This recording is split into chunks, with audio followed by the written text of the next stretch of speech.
¿Qué tal? ¿Cómo están amigos y amigas de esta comunidad? Como siempre un gusto, como siempre un placer. Ustedes saben, y aquí lo hemos dicho siempre, que no es nuestra intención colonizar absolutamente a nadie. Damos una opinión, un punto de vista y habrá ocasiones en las que coincidamos y habrá ocasiones en las que no coincidamos. Hoy quiero poner sobre la mesa el tema de Sinaloa, un estado que, como todos sabemos, desde hace muchísimos, pero muchísimos años, décadas, para ser exactos, ha sido rehén de estos intereses del crimen organizado, de los verdaderos jefes del crimen organizado que en sus propios municipios han creado a sus monstruos operativos. De Sinaloa han surgido los diferentes nombres, quienes han acaparado las primeras planas de los diarios nacionales e internacionales como los grandes responsables de la tragedia humanitaria vinculada con el tráfico de enervantes, cuando en realidad la propia historia de Sinaloa nos muestra quiénes son los grandes beneficiarios de esta actividad: políticos, empresarios, militares. Incluso basta leer el libro de Froilán Enciso, como también el libro de Diego Osorno, para tener en cuenta o escuchar a Marcos Vizcarra, al propio maestro Bojorquez y demás, para entender, ¿no? Leer los textos, por supuesto, del maestro Javier Valdés, para entender qué es, qué ha sido y cómo se encuentra este Sinaloa. Recuerdo mucho de verdad esta historia que se fue construyendo desde la época de Lázaro Cárdenas, cuando los lugartenientes se negaron literalmente a entregar el territorio, latifundistas en pocas palabras, y en el mismo la siembra por parte de estupefacientes. No eran siembras de campesinos, no eran siembras de sectores marginados, porque ellos simplemente no tenían las tierras, las tenían las grandes fortunas de Sinaloa que se fueron construyendo a raíz precisamente de su involucramiento en la producción de este producto y que fue aprovechado ni siquiera para nuestro país como tal, sino que era vendido al otro lado de la frontera para paliar los efectos, las consecuencias de la guerra e incluso para poder reactivar a sus elementos ante escenarios bélicos. Esa es la historia real de Sinaloa, en donde poco a poco se fue penetrando de una manera tan gradual que sí, efectivamente, se ha llegado a un momento en el cual parece que todos los caminos llevan precisamente al crimen organizado. De ahí es importante no estigmatizar al sinaloense, no estigmatizar al ciudadano común y corriente. Hay mucha gente que te dice, no, es que ahora que hablen de sus abuelos, de sus tíos, de sus primos, quienes están metidos en el narco. A ver, si hay gente involucrada en ello, es porque se han creado condiciones socioeconómicas para eso. Porque Sinaloa, a pesar de ser el gran granjero, el gran granero de México, la realidad es que ha enfrentado etapas de mucha pobreza, de mucha marginación, de mucha explotación laboral, en donde las oportunidades de desarrollo han sido ínfimas para la gran mayoría de los ciudadanos y ciudadanas comunes y corrientes. Y quienes controlan los métodos de producción, quienes controlan las empresas, quienes controlan las distintas áreas del gran capital, son esas mismas familias asociadas con otras a nivel nacional e internacional que desde hace años están metidas en el tráfico de estupefacientes. Entonces, no es que tú normalices un hecho, es que te lo imponen y no tienes otra más que ajustarte a él. Cuando, por ejemplo, te dicen, es que Sinaloa no había habido momentos tan violentos como ahora, perdón, que Sinaloa vive momentos tan violentos cotidianamente como el de hasta ahora, me decía algo muy cierto diversos analistas, ¿no? En ese respecto, que eso es mentira, ¿no? Decía Stephanie Lavalle, eso es mentira. No es normal que en Sinaloa, a pesar de la presencia que tiene esta empresa criminal, se vivan situaciones tan drásticas. La realidad es que momentos similares solamente se dio durante la época del enfrentamiento entre Joaquín El Chapo Guzmán y los Beltrán Leiva, cuando vino el rompimiento al interior del cártel de Sinaloa, ¿no? Y el grupo del Chapo, del Mayo, de Esparragosa, se fueron encima de los Beltrán con el respaldo de su socio, Genaro García Luna. Y los Beltrán Leiva buscaron el apoyo por parte de los Zetas, el famoso cártel verde olivo. Ese fue el momento más drástico que se ha vivido en Sinaloa en los últimos años hasta ahora, que se genera este enfrentamiento entre Chapos y Mayos. Es en ese contexto en el cual no podemos dejar de lado la participación política. Ya les comentaba, está la participación económica, la participación empresarial, la de las grandes familias que comienzan con estos latifundistas, terratenientes y demás. Pero ¿qué pasa con los políticos? Solamente hubo muy pocos gobernadores quienes intentaron de una u otra manera evitar que esto sucediera. Algunos de ellos incluso de la época del general Lázaro Cárdenas, en donde fueron ejecutados por los entonces sicarios que pertenecían no a ningún rebelde que se iba a la sierra, sino a los latifundistas, a los lugartenientes. Ellos mismos eran los que se dirigían en contra de los políticos y los asesinaban para evitar que pudieran llevar a cabo acciones ordenadas desde el centro que pudieran minar su posibilidad, su control, su poder y sobre todo que les quitaran, no, esta práctica. Al poco tiempo, los políticos de Sinaloa entendieron que no tenían nada que hacer. ¿Por qué? Porque el respaldo que recibían muchas veces proveniente del centro, que era militar, terminaban precisamente plegándose también al negocio, entendiendo la trascendencia del negocio para todos sus intereses malsanos y se volvían sus propios enemigos. Por lo tanto, los políticos se dieron cuenta que estaban solos y comenzaron a jugar también en este sentido. Comenzaron a imponer su ley, pero para tener un pedazo del pastel. Desde Leopoldo Celis a la fecha, los gobernadores de Sinaloa, de una u otra manera, están vinculados con el crimen organizado. Leopoldo Celis, que es considerado sin duda alguna un personaje oscuro en toda esta historia, un gobernador que no solamente permitió que se profundizara el negocio del narcotráfico, sino que participó activamente en él, siendo uno de los principales beneficiarios financieramente del mismo y entronizando ya esta figura del narcopolítico como tal, que tenía el negocio por encima de los propios campesinos, de los propios operadores. Pero obviamente pues había que crear esas figuras, ¿no? Que le taparan el ojo al macho, esas figuras que desviaran la atención de los que lavan la lana, de los que se benefician políticamente, ¿no? Del papel de los generales, y entonces pues creas a los narcos, a final de cuentas, que son totalmente desechables. Y así han caminado los gobernadores. Basta recordar toda esa época con Francisco Labastida, por ejemplo, que ahora se persigna y dice que él no tiene nada que ver y que él era un hombre probo y honesto, cuando realmente era un tonto útil de esos que ubicas en diferentes posiciones, para lo cual buscas, ¿no? Que cumpla cierto parámetro, que es administrar el negocio. Rompió con Salinas de Gortari, llegó el neoliberalismo decidió administrar el narcotráfico de otra manera, de la mano directa de los Estados Unidos, y la Bastida estorbaba. ¿Por qué? Porque la Bastida estaba hecho a las viejas formas, a esas viejas formas en donde el control lo tenían desde un punto de vista nacionalista, pero sobre todo lo tenía otro grupo político. Al no estar dentro de ese grupo político, por eso lo sacaron del país. Y sí, su vida corría riesgo porque lo iba a ultimar el propio sistema, no los narcos, aunque claro, si queremos definir al sistema como narcos, pues sí, efectivamente tiene razón cuando habla que los narcos lo querían buscar. Pero ahí viene Juan ese Millán, por ejemplo.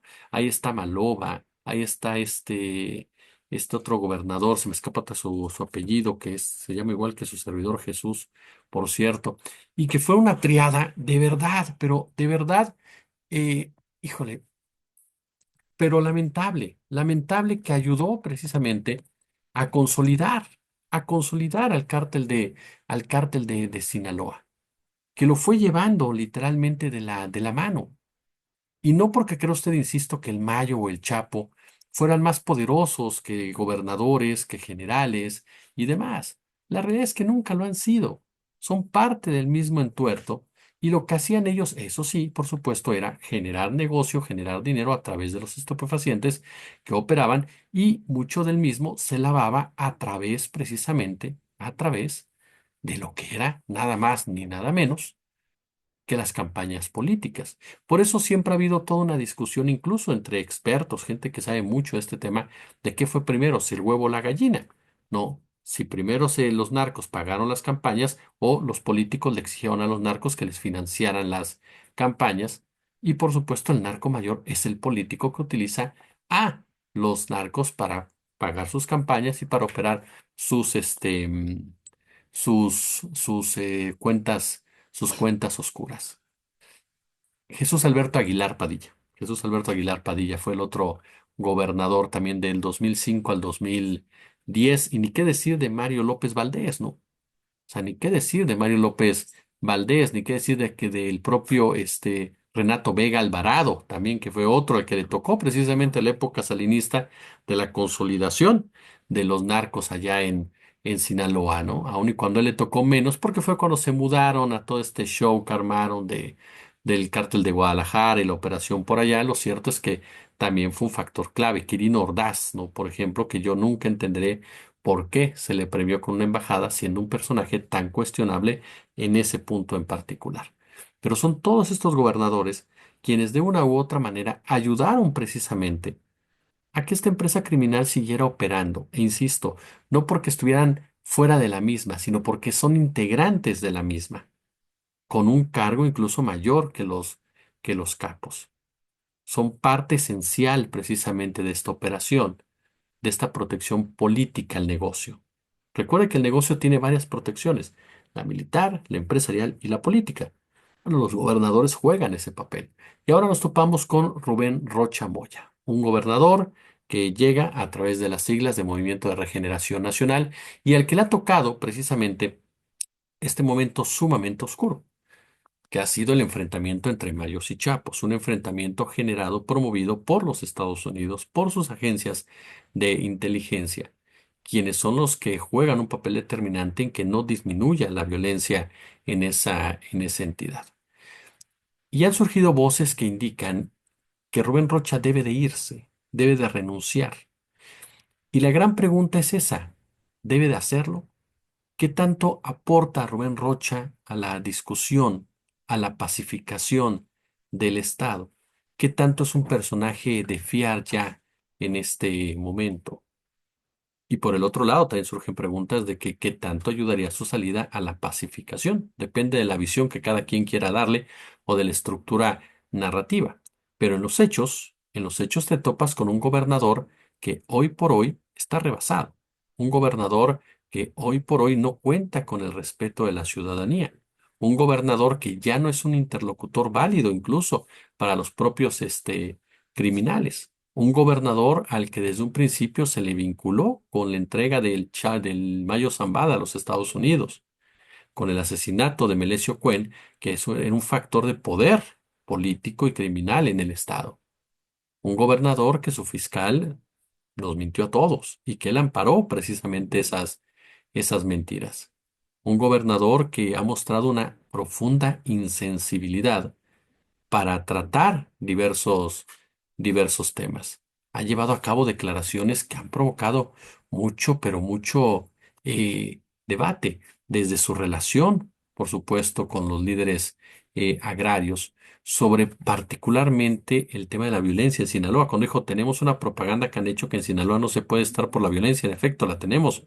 No la negamos, pero no es como para inmovilizarnos. Fue lo que dijo cuando la gente estaba en su casa con un toque de queda autoimpuestos, ¿no?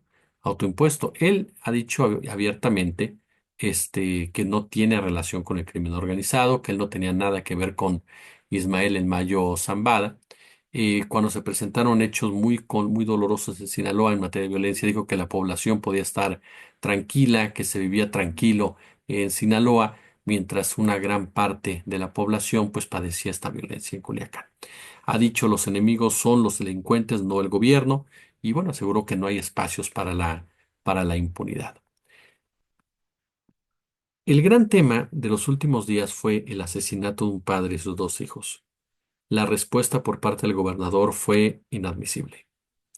Cuando un político, más allá si está relacionado o no está relacionado con la delincuencia, pierde la capacidad de interlocución con su población, pierde la representatividad con su población, pierde el respeto de y hacia su población y lleva a cabo declaraciones totalmente desafortunadas que pintan a un personaje eh, insensible, por decirlo menos. Parece indicar que el gobernador cumplió ya su ciclo en el poder y tendría que hacerse a un lado. El gobierno federal está llevando a cabo esfuerzos allá en Sinaloa, esfuerzos que aun y cuando ha habido avances, no se reflejan todavía en la forma en que la sociedad lo requiere para sentirse en paz, en lo que la sociedad lo requiere para sentirse tranquila. en lo que la sociedad lo requiere para regresar a la normalidad. Es un reto enorme el caso de Sinaloa para Omar García Harfuch. Él lo sabe y por eso intenta avanzar de diferentes maneras. Y en ese marco tal vez esté la permanencia de Rubén Rocha, más allá de una complicidad o de una impunidad, en no incendiar más la pradera con la inestabilidad política. Sin embargo, sí me parece que llega un momento en el cual, desde el centro del país, va a tener que analizar la doctora Sheinbaum si Rocha estorba más de lo que ayuda, si sus declaraciones afectan más de lo que ayuda. En lo personal, y se lo digo abiertamente, y se los he dicho en otras oportunidades, yo creo que Rubén Rocha tendría ya que hacerse a un lado. Esa es una realidad, pero habrá que esperar qué es lo que sucede un poco más adelante y veremos cómo sigue reaccionando la ciudadanía ante un gobernante que por sus simples declaraciones es hoy, perdón que lo diga de esta manera, impresentable. El punto aquí es, y hay que mencionarlo también, es que hay una oposición que se sube a esta discusión y busca la manera de una u otra manera, claro, de ganar adeptos. No nos distraigamos con la oposición, centrémonos en los hechos. Y en los hechos es que Rocha no ha sido el gobernador que prometió ser. Pulgar arriba, si les gustó el video, compártanlo, por supuesto, si son ustedes tan amables, déjenos sus comentarios, sus puntos de vista, ya lo saben, si tienen la posibilidad de apoyarnos, hágalo a través de nuestras cuentas de Banbajío que están en la descripción del video, o bien en su defecto, por supuesto, en la suscripción en Patreon. Yo soy Jesús Escobar Tobar, suscribas al otro canal también, por supuesto, porque habrá quien me diga, oye, pues no tengo lana ahorita, no hay forma, no importa, vaya al otro canal, likeelos, coméntelos, comparta los videos que están ahí, sus contenidos, ayúdenos a que siga creciendo y siga, por supuesto, monetizando. Esa es la mejor manera también de apoyarnos, cuando pues no hay de otra manera. Yo de todas formas le agradezco de corazón cualquier forma que usted lleve a cabo para apoyarnos. Como siempre, un gusto, como siempre, un placer.